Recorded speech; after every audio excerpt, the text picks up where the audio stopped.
Hi guys, so in this video I'm going to talk about the heteroscedasticity check or the homoscedasticity assumption. So heteroscedasticity is a non-constant. Homo is the constant variance error term. What does that mean? This means if the values of the independent variables as they increase or with larger values here, as you can see here with larger values of the independent variable, what happens is if you experience a higher variance in errors, then you definitely violated the constant variance of the error term assumption. And the constant variance of the error term assumption is nothing but the homoscedasticity.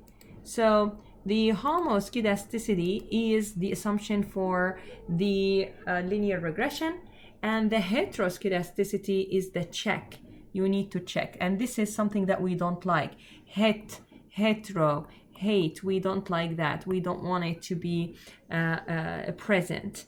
So basically, if this is the independent variable x, as it is increasing, and this is the line, and if the error term increases as this is increasing, for example, looking something like that, because the error term will be as you may know, is the distance between the actual minus the predicted.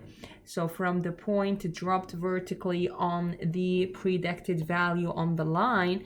So if these errors, the length here is different from one point to another in general, then this means that we have a heteroscedasticity, and this is something that violates the constant variance of the error term assumption, which is the homoscedasticity, and thus the heteroscedasticity will be present. Heteroscedasticity is like non-normal residuals, invalidates the p-values. Do you remember when I told you guys these p-values are invalidated? They're not valid if the assumption is violated. So first assumption, if you guys remember, is the normality of the error term. So the normality of the errors. The second is the homoscedasticity of the errors also. So the errors or the residuals needs to be homoscedastic.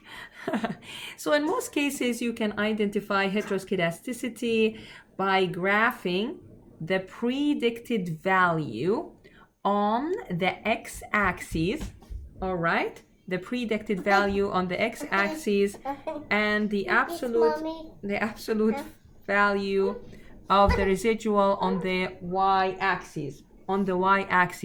So you need to get the absolute value of the residual. All right. So basically, you want to see if the increase in the predicted value. So as the predicted value here increases, you want to see if this here's the predicted value. Here's the predicted value. So you want to see as the predicted value here, if it increases, if this affects the residual. So the residual increases or decreases.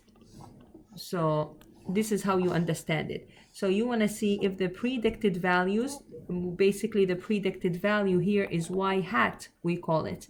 So if the y hat here is the predicted value on the line, if it is increases, if this affects any increase or decrease in the residuals. So what's the difference when we say, for example, y is equal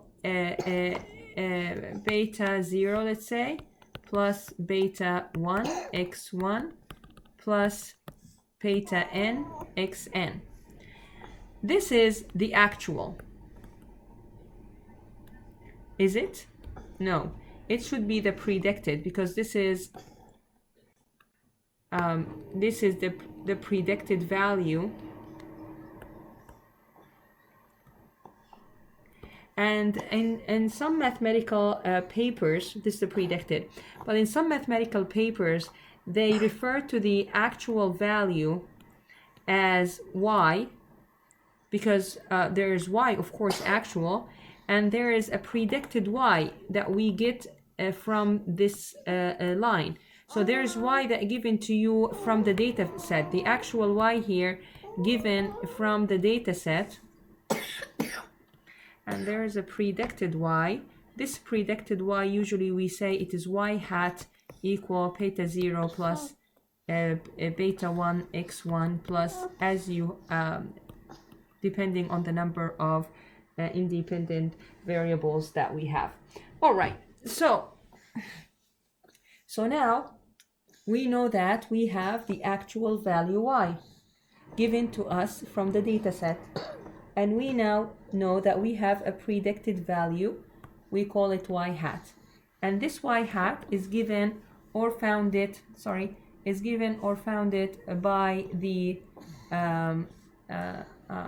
formula. So basically what you need to do when you want to check if there is an effect of the predicted value on the residual value, meaning as the predicted value is increasing, the residual has a pattern or behaves in such a way that it increases or decreases, then we are gonna plot here the y hat. This y hat is the hat that we're getting from beta 0 plus beta 1 x1 and so on, right? And then so we are going to test if the predicted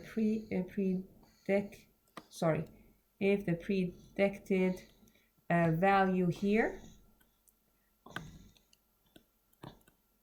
if the predicted value here, as it increases, something happened to the absolute residuals. So this is how we test the homoscedasticity assumption, or we check for the heteroscedasticity violation. So basically, if we end up with, so of course we're going to end up with certain points here. If these points draw a very nicely linear line, this means that there is a linear relationship. There is a relationship between as the predicted values increases, this increases or decreases, meaning that the predicted values here are affecting the assumptions, the residuals. So this is something that we don't want to see. On the other hand, we would like to see something like this. Instead of an increasing or decreasing line, we would like to see a line that is more flat, that there is not really an increase or decrease, and the residuals are more or less around a certain value. This will be a very nice behavior, and this means that there is homoscedasticity, meaning slightly constant error term. So if it's not really showing a slope, a very strong slope. Okay, in the next video that I explained here, the heteroscedasticity, in the next video, we're gonna go back to the Mao Palace and start sketching the homoscedasticity assumption in terms visually, and also I'm going to show you how to conduct a test mathematically to check the assumption with more for more confirmation. All right, I'll see you in the next video, guys.